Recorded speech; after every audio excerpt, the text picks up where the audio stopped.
In lesson 5.2, the natural logarithmic function, integration, will essentially reverse everything that we did in the last lesson. If you recall, in lesson 5.1, we differentiated natural logs and, went from there. Well, here in lesson 5.2, we're going to integrate functions that result with invoking the natural log. Essentially, the idea is quite simple. If the top of a fraction is a derivative of the bottom of a fraction, then a natural log is essentially the way to go. We'll explore a few examples of this, see how it all works out. But perhaps before we begin, we should start by looking at a few basic integrals that result in that natural log.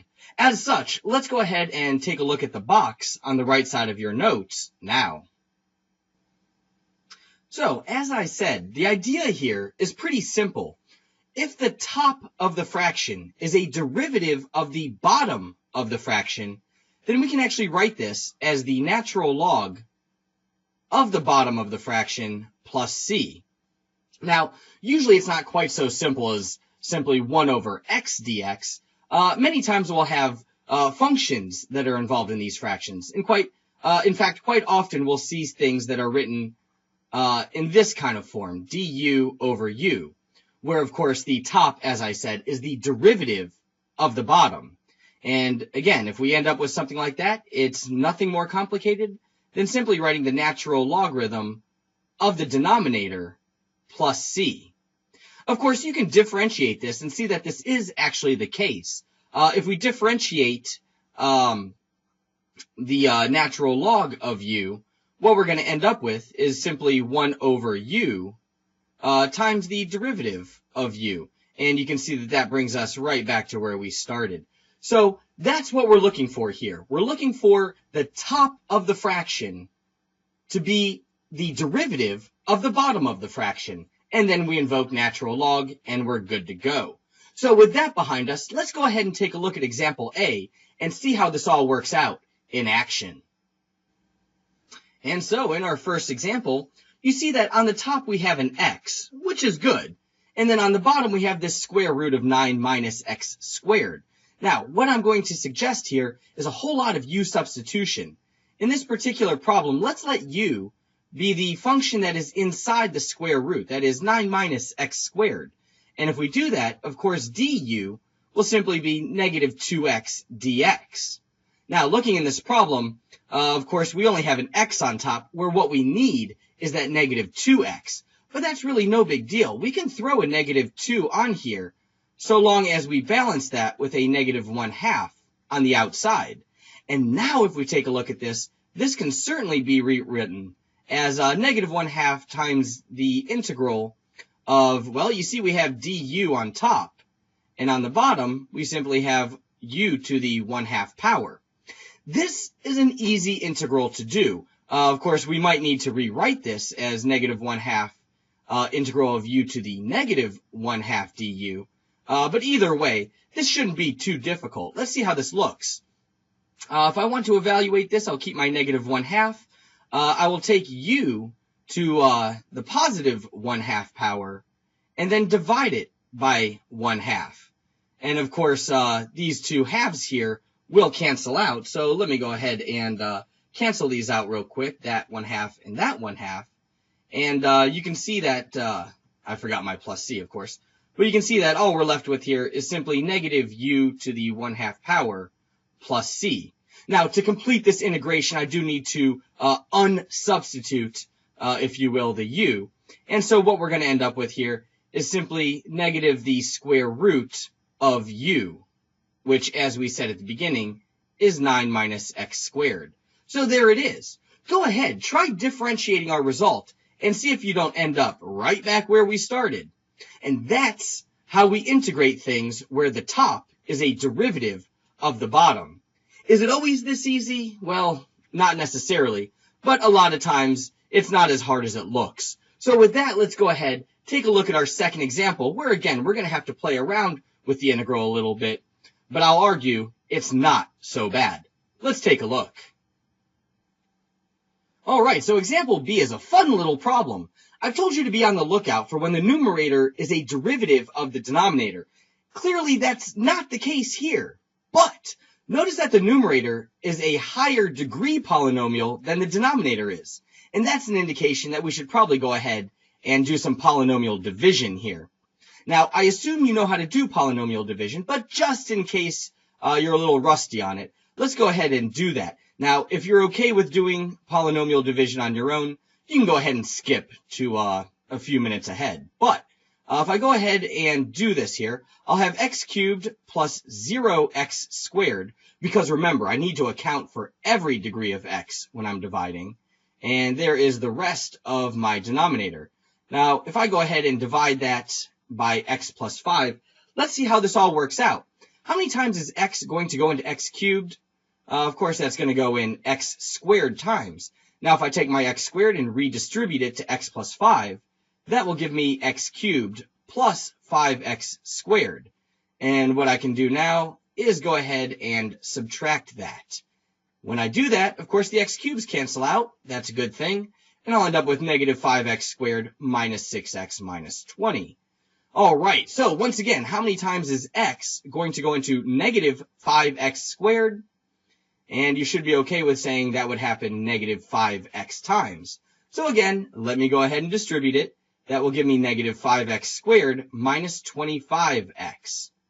And just as before, let me go ahead and subtract, which will change these minus signs to plus signs. The x squareds cancel out. That's good. And I end up with 19x minus 20. So one last time, how many times does x go into 19x? That's a pretty obvious one, hopefully. That's going to go in 19 times. And when I distribute that, that will give me 19x minus 95. When I subtract that, let's see here. Oh, this should be a plus 95. But when I subtract it, it will turn into a minus. So that works out quite well. And I end up with negative 115. Now, how many times does x go into the negative 115? Of course, it doesn't. And so that negative 115 becomes my denominator, which I'm going to write as minus 115 over the x plus 5 that I started with. So let me go ahead and integrate this nasty thing here. Remember, this is equivalent to my original problem, just divided out. And this is actually a very easy integral to handle. Let's see, the integral of x squared is simply going to be 1/3 x cubed. No problem. The integral of negative 5x, well, that's minus 5/2 x squared. And the integral of 19 is just 19x. Now we get to the fun part. What is the integral of negative 115 over x plus 5? Take a look very carefully. The top is a derivative of the bottom. So I can simply write this as, let's see here, I'm actually going to move on to the next line, but I can write this as minus 115 times the natural log of the absolute value of x plus 5. And don't forget your plus c. So there is our final evaluation of this indefinite integral. It looks pretty nasty, but understand that if the numerator is not a derivative of the denominator, you have to play around with the function a little bit. In this particular case, it was a very top-heavy fraction. The numerator was a higher degree, so I was able to just divide it, turn it into a polynomial with a remainder, and that was easy to integrate. So there we go. You can tell it's getting a little bit tougher each example. Well, example C is no joke. So definitely take a look at this as we work out example C together. Just to be fair, example C is tough. It's going to involve something we've actually not done before, but I'll show you when we get there. You see the problem here, the integral of 1 over the quantity 1 plus the square root of 3x dx. And we're given this hint to let u be the denominator. I gave you that hint for a very good reason. We should do it. So if we do this, u will equal 1 plus the square root of 3x. And then, of course, du. If we differentiate this, the 1 will, of course, go away. But if we call this 3x to the 1/2 power, which I'm going to go ahead and write right here, it'll make it easier for us to see how this is going to go. What we're going to end up with for our derivative is 1/2 3x to the negative 1/2. And then, of course, don't forget the chain rule. The chain rule tells us that we need to differentiate this part here, the 3x. And of course, the derivative of 3x is just 3. So I'll go ahead and put the 3 right there. So here is du. There's u. So this is no problem. I see that we have the integral of 1 over u. But how can I make this du happen here? I really can't. There's nothing I can do. So, something we've never tried before, let's go ahead and solve for dx and see what dx actually equals. If we do that, this is not going to be pretty, but follow along. All I need to do is divide by this nasty junk right here. And if I do that, what I'm going to end up with is 2/3 the square root of 3x du. That's what dx equals. And again, that's ugly. How do we handle this? The secret here is look back at what u is. Remember we said u is 1 plus the square root of 3x. Do you see anything in dx that relates to that? I mean, we have this square root of 3x right here. And actually, we're going to use that to our advantage. Let's go ahead and say that dx is 2/3 multiplied by u minus 1 du. What is u minus 1? Well, go back to u, subtract 1 from it, and see what we get? There's the square root of 3x. It's tricky. It is tricky, but it works. So now that we have this, let's go back up to our original integral. What we're going to end up with if we rewrite this is simply 1 over u times dx. And again, here's dx. It's simply 2/3 times u minus 1 du. Now, that's a pretty ugly integral still. But if I take my 2/3 and move it out front, I'm going to argue that we can simplify this quite nicely. Move the 2/3 out front, and we're left with essentially u minus 1 over u du, which again we can rewrite as simply 1 minus 1 over u. So, this integral can certainly be done. This is not a bad one. Let me go ahead and take it up here. If I have 2/3, if I integrate this, of course that 1 will turn into a u, and I have 1 over u, which is simply going to be the natural log of the absolute value of u. So there's the integral of it.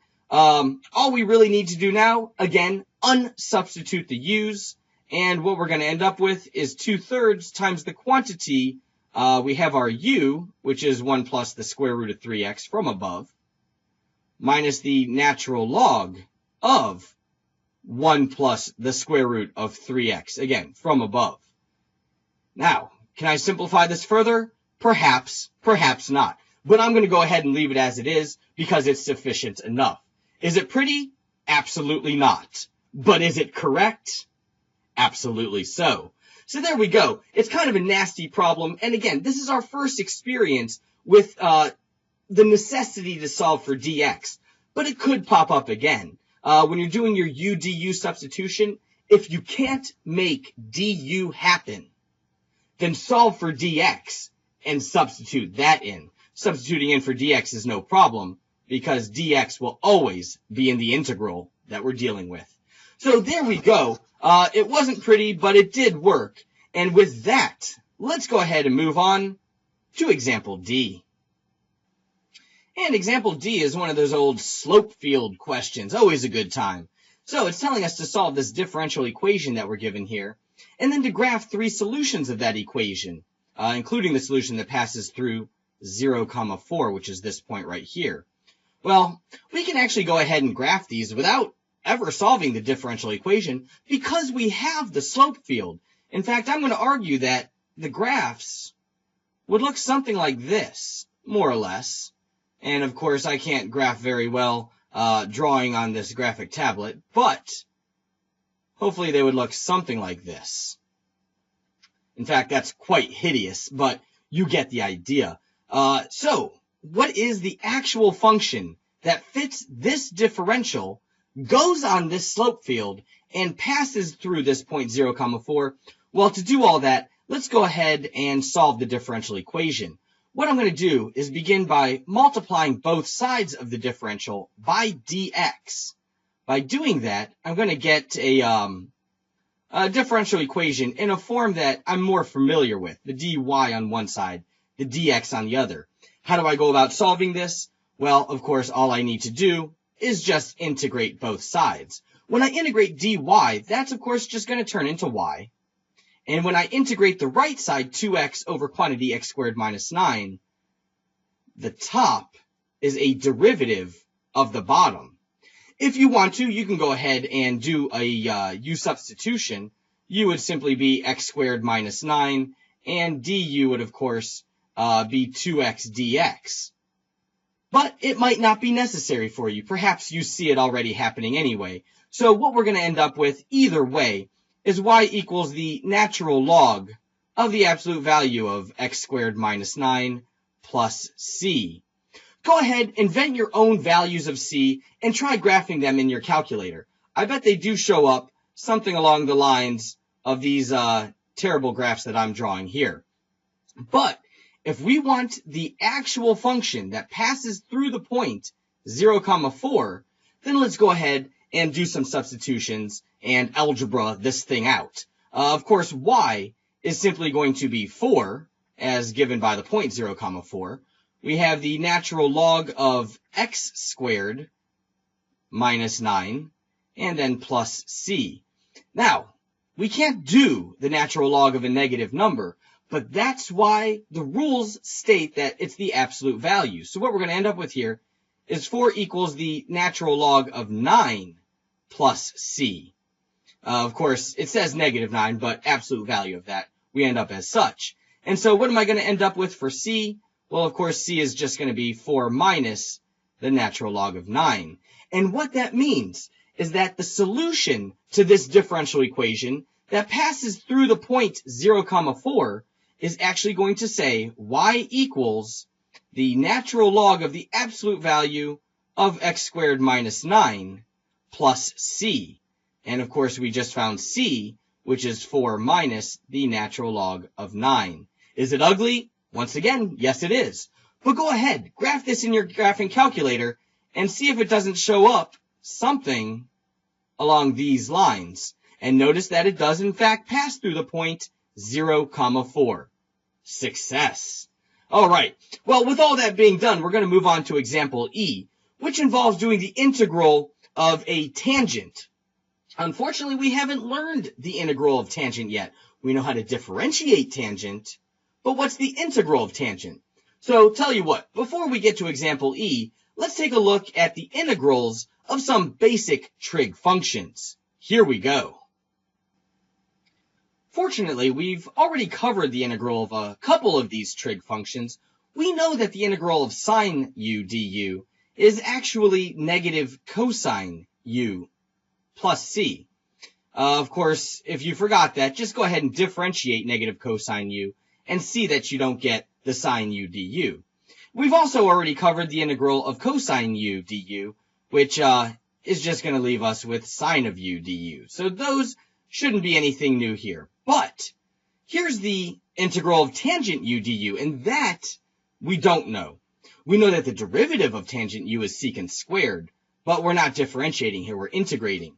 In fact, if I rewrite tangent as the integral of sine of x over cosine of x dx, maybe that'll provide some insight. Because notice, the numerator is a derivative of the denominator. In fact, if I wrote this with a u substitution, I could write u as cosine x. And if I did that, du would, of course, be negative sine x dx. Now, I don't have the negative, but I can certainly introduce the negative, no problem. And notice that now this integral can be written as negative du over u. And we know how to integrate that. That, of course, is just negative the natural log of the absolute value of u plus c. If we unsubstitute the u, what we're going to end up with here is that the integral of tangent u is in fact the negative natural log of cosine x. So there's our derivation, if you will, of the integral of tangent u du. What it's going to give us is simply negative the natural log of the absolute value of cosine u plus c. Cotangent works in very much the same way. Of course, it's just the reciprocal, so u and du will be flipped around. But what we're going to end up with is positive natural log of sine of u plus c. If you don't feel like memorizing these, that's no problem, so long as you know how to come up with them again. Of course, if you memorize it, it'll save you a whole lot of time. Now, as far as the integral of secant and cosecant, those I'm just going to go ahead and give you here without proof. You can work on proving it for yourself, or you can certainly look it up on the internet and find all kinds of proofs for these. This here, the integral of secant u, is simply going to be the natural log of secant u plus tangent u plus c. It's kind of ugly, but it does work out. And the integral of cosecant u is very similar. That's just the that's just the natural log of cosecant u plus cotangent u. So feel free to differentiate these if you like and see if you come back to the original problem. But that's how all this works. It's quite beautiful, sort of, I suppose. And actually, it does look like I have a mistake here. The integral of secant should actually be positive natural log, while the integral of cosecant should be the negative natural log. But go ahead and correct that in your notes, and there you go. So with that, let's go ahead and take a look at example E, which involves doing the integral of a tangent. Fun and exciting. Here in example E, we want to find the derivative of the integral of this function, tangent t of dt from 0 to x. Now, this is essentially like one of those accumulating functions again, because our upper bound is a variable. So let's go ahead and try this. If we're given that capital F of x is the integral of tangent t dt from 0 to x, let's go ahead and actually integrate that and see how it ends up. Capital F of x will, of course, be, well, the integral of tangent t. Of course, we just covered that. That's negative natural log of the absolute value of cosine of t, and we'll evaluate that from 0 to x. Now, let's go ahead and do this and see what happens. When I plug my x in, that's going to give me negative natural log of cosine x. Then I need to subtract what happens when I plug the 0 in, and that will, of course, give me the natural log of cosine 0. And cosine 0 is just 1. And wait a minute. The natural log of 1, we know what that is.